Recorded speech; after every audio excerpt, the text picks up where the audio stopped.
kekuasaan, maka lepas tu kekuasaan tu kita handle sendirilah, tak dengan Tuhan.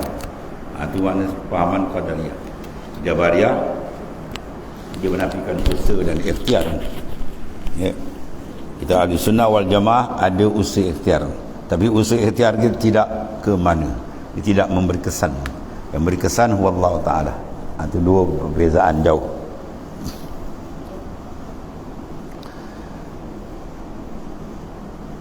Diceritakan bahawa Al-Hasan berdebat dengan seorang Qadariyah. Pahaman Qadariyah, bukan Qadiriyah. Kalau Qadiriyah tu tarekat Syekh Abdul Qadir Jalani, nama dia Qadiriyah, dibangsakan oleh Syekh Abdul Qadir. Ini Qadariyah, ini pahaman yang bukan ahli sunnah.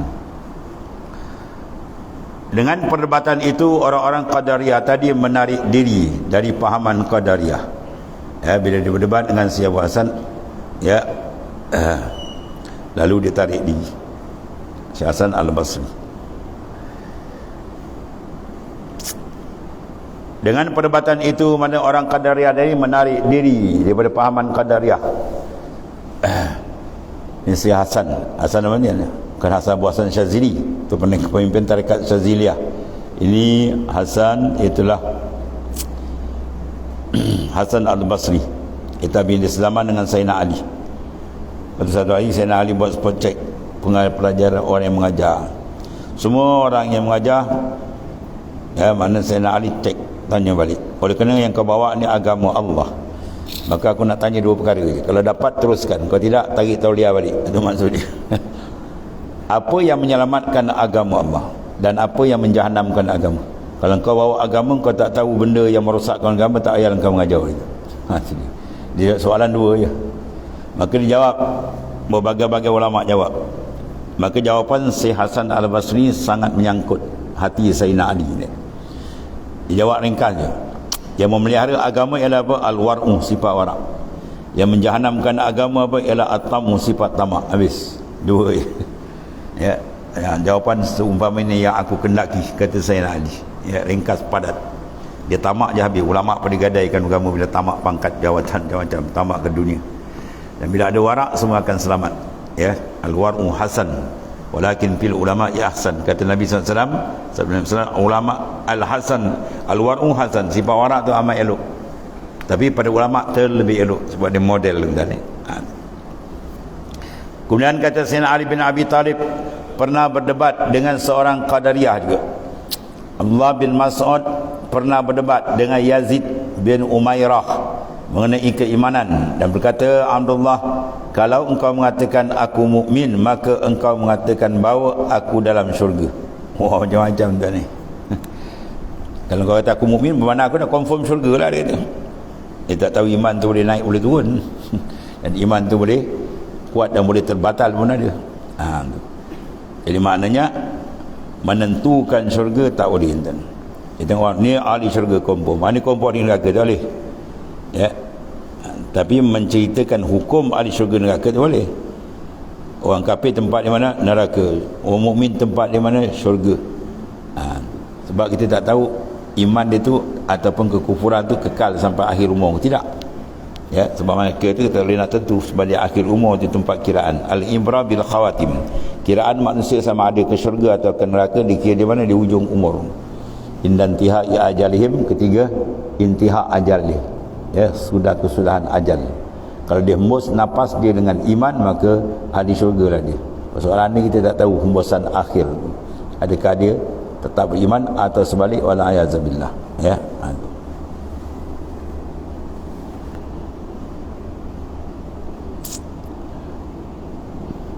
Ni ada juga orang silap faham.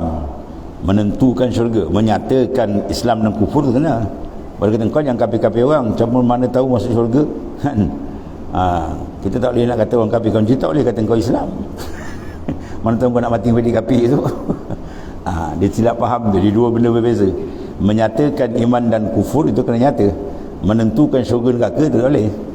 Ya, sebab syurga neraka ke hak kita, kita tak tahu. Sebab kiraan di ujung. Maka di ujung umur tak ada siapa tahu. Sebab tu manusia dalam hadis ada 4 golongan. Ada yang pertama, golongan dia daripada awal dia beriman sampai akhir, selamat semua. Allahumma ja'alna minhum. Itu golongan yang selamat. Sebaliknya pula ada daripada awal dia kufur sampai dia mati dia kufur. Dua. Yang ketiga, ada di awal dia cantik iman, di akhir dia kufur wal ayazabillah, dia murtad. Dan ada yang ketiga, di awal itu akhir dia masuk iman, cantik iman dia pun ada. Empat pusingan dia sentiasa ada, ya, sentiasa berpusing. Sebab tu dia boleh turun naik. Al-iman yazid wa yanqus, iman tu dia bertambah dan boleh berkurang. Bertambah dia bila dia mengerjakan taat zahir dan batin, betul bertambah iman dia. Tapi kalau dia leka maksiat, maka turun balik iman dia tu. Itu bahaya tu. Maka menjawab Yazid bin Umairah, hai sahabat Rasul, dia kata, sallallahu alaihi wasallam, itu adalah satu kesilapan daripadamu itu. Bukankah iman itu, iaitu percaya kepada Allah Ta'ala, kepada malaikatnya, kitab-kitabnya, rasul-rasulnya, percaya kepada kebangkitan, kepada timbangan amal, mendirikan salat, berpuasa dan mengeluarkan zakat. Ya, kita mempunyai banyak dosa. Kalau kita ketahui dosa itu diampunkan Tuhan, maka tahulah kita bahawa kita itu dari penduduk syurga. Dari itu kita mengatakan bahawa kita orang mukmin, dan tidak kita mengatakan bahawa kita penduduk syurga. Penduduk syurga itu kita tak tahu lagi. Maka menjawab Ibnu Mas'ud, benar engkau, sebenarnya ucapan tadi kesilapanku sendiri. Jadi maka sewajarnya lah dikatakan bahawa para sahabat itu mencemplungkan diri ke dalam perdebatan adalah, mana melibatkan diri perdebatan adalah sedikit saja, mana bukan kerja dia berdebat, kan, tidak banyak, pendek saja. Maknanya berdebat ketika perlu, berbahas ketika penting.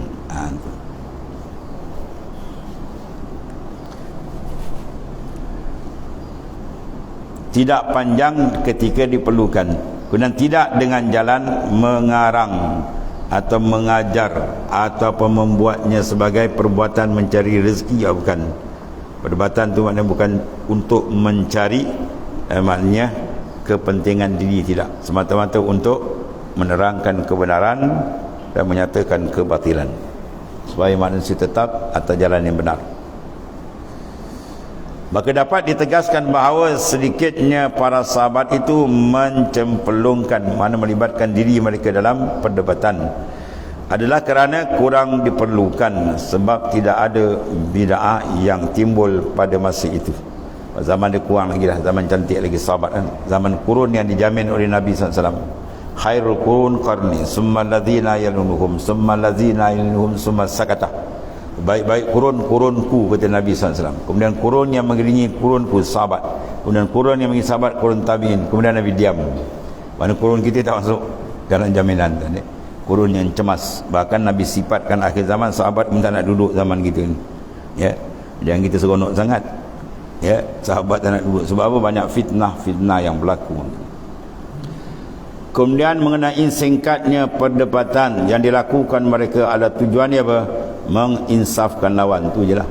Bukan memberikan peringatan, menyingkapkan kebenaran dan menghilangkan keraguan.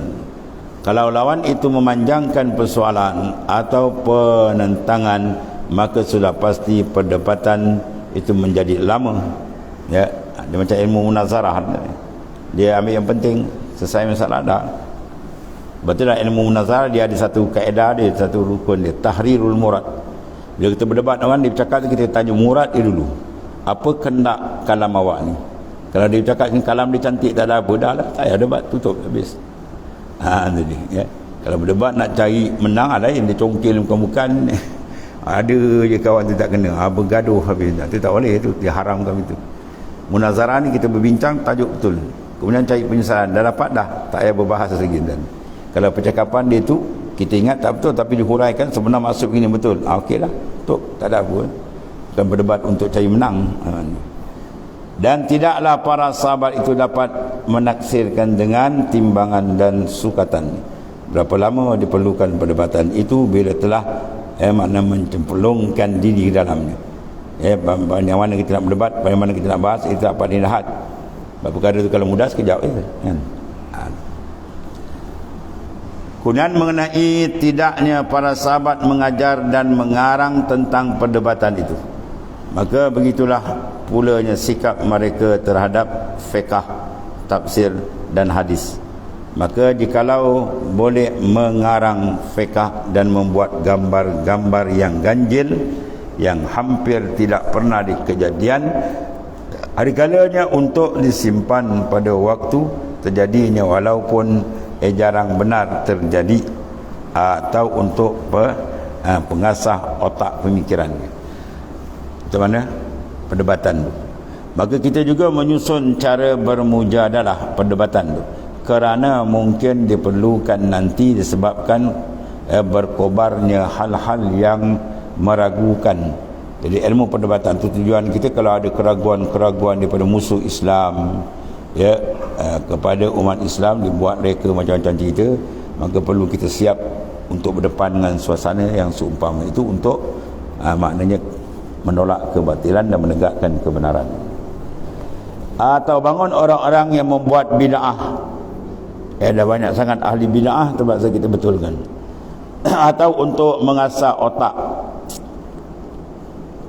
atau untuk menyimpan keterangan sehingga bila diperlukan dengan mudah dan dengan spontan tidak merasa lemah, seperti orang yang menyediakan alat senjata sebelum berperang untuk dipakai di hari peperangan.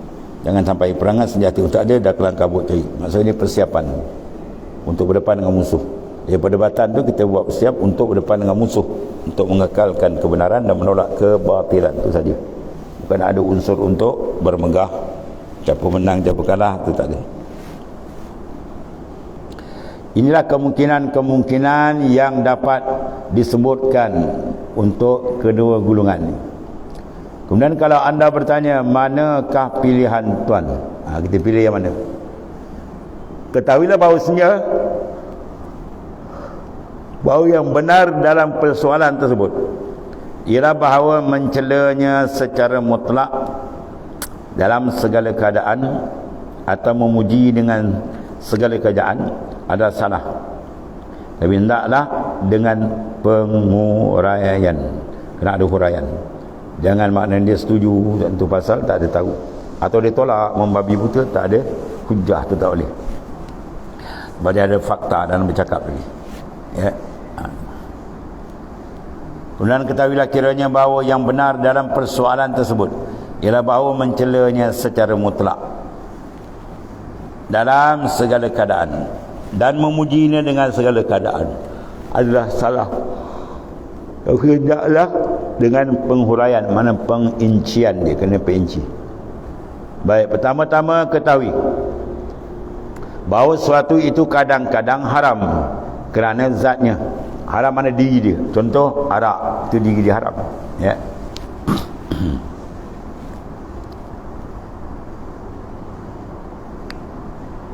Dan bangkai, itu nas Quran terang.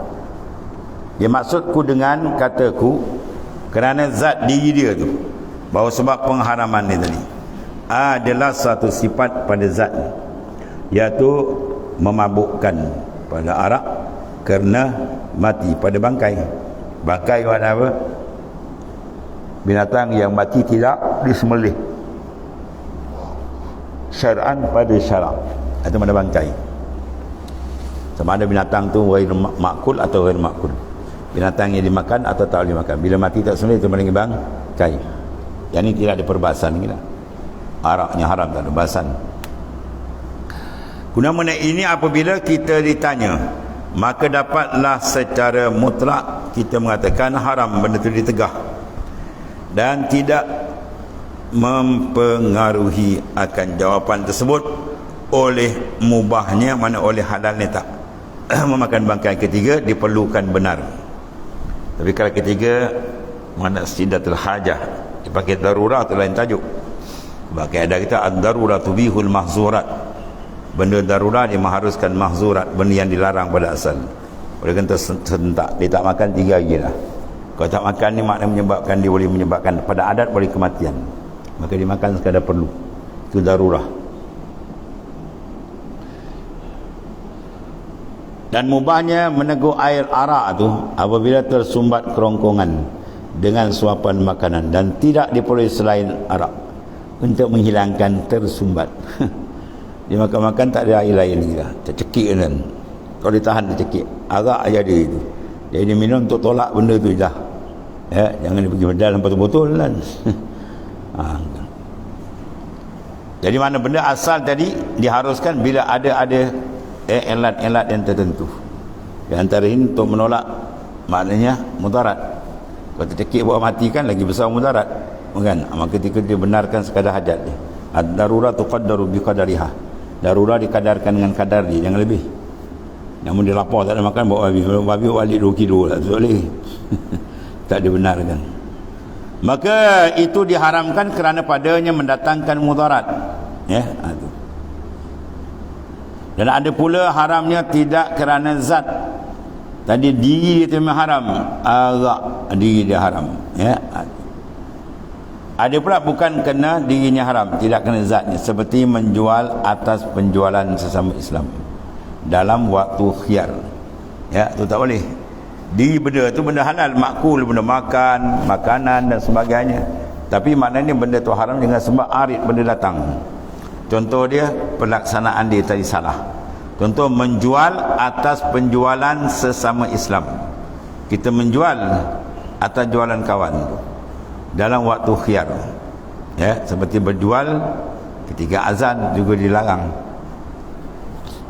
Orang tu dah beli, kita jual, kerana kita jual balik pada orang lain, kan? Itu tak boleh tu. Dan kadang masa khiyar lagi, faham? Beli atau pembelian tak boleh juga. Kita beli atau pembelian orang tu dah tawar dah nak beli barang tu, dah nak bayar duit dah, harga berapa? 200. Kita bagi-bagi saya bagi 200.5. Tak boleh tu. Kawan tu kulat lah, kawan jual tu juga. Dia nak jual, kawan tu jual barang yang sama. Dia jual barang kat dia pun ada, kita berniaga sama berniaga. Kawan tu letak 100. Orang tu dah nak beli dah, kita nak bagi 80 je. Itu haram. Potong lain orang memanggil. Tak boleh. Sama juga dengan mana khitbah. Khitbah adalah khitbah haram. Khitbah atas khitbah. Tahu khitbah? Kalau baca bagi depan khutbah, kalau baca bawah khitbah. Khutbah kita tahu, khitbah tu makna apa? Pinangan. Kita minangan atau pinangan orang. Orang tu dah minang dah, dia tunang. Dia pinang balik, dia pula ambil. Itu tak boleh diharamkan oleh syarak. Belian atau belian, khitbah ala khitbah, itu semua tak dimana. Sebab apa? Elat dia tak boleh haram tu, izak, menyakiti orang. Ya, kita dah nak beli, nak jadi dah, dipotong lain pula. Dia bagi murah, gadang tu ataupun beli itu juga. Kalau dia nak beli, nak keluar duit dah, dia pergi tambah harga, dia pula dia top up, dia ambil dia ni. Itu semua benda-benda membawa kepada mudarat, perkelahian maknanya, ya.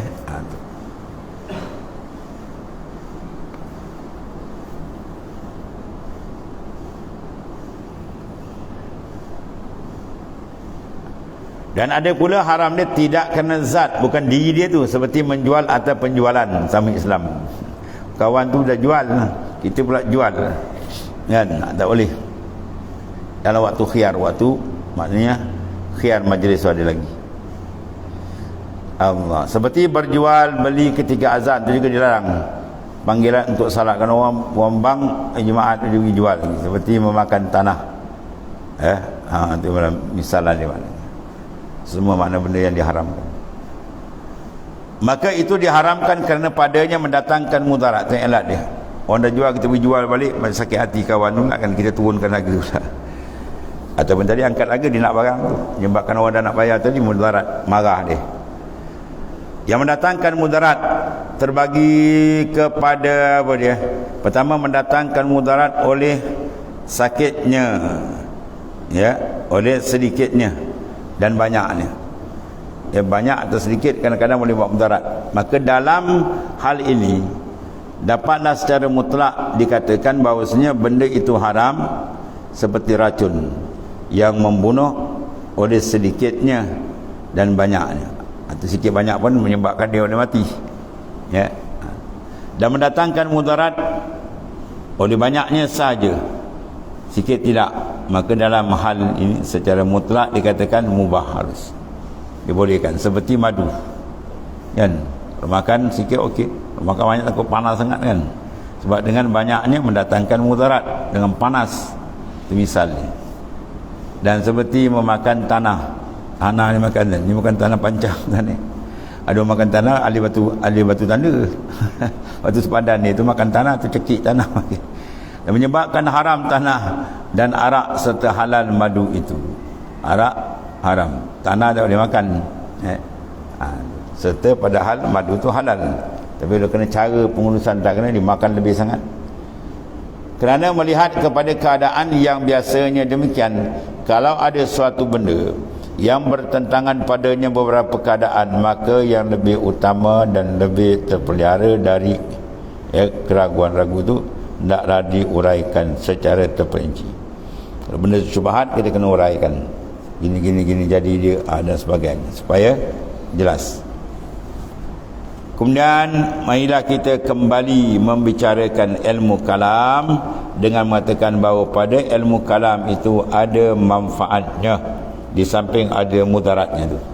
Manfaatnya bila kita gunakan sekadar perlu untuk membina akidah, memantapkan dia. Tapi kalau dia pembahas tanpa peringkat, maknanya pergaduhan dan sebab itu tak dibenarkan. Imam Mazhab Imam Mazhab dia ra'i. Tempat tu tak baca kunut, kawan ni datang, tempat ni baca kunut, dia tak baca mazhab dia, tiba ke tempat kawan tu baca kunut, dia baca lah, bagi ra'i kan, tuan mazhab, supaya tidak ada pergaduhan. Sebab benda tu khilaf, bukan benda qat'i kan. Ini tak benda kecil dia bergaduh. Bergaduh tu haram hukum dia.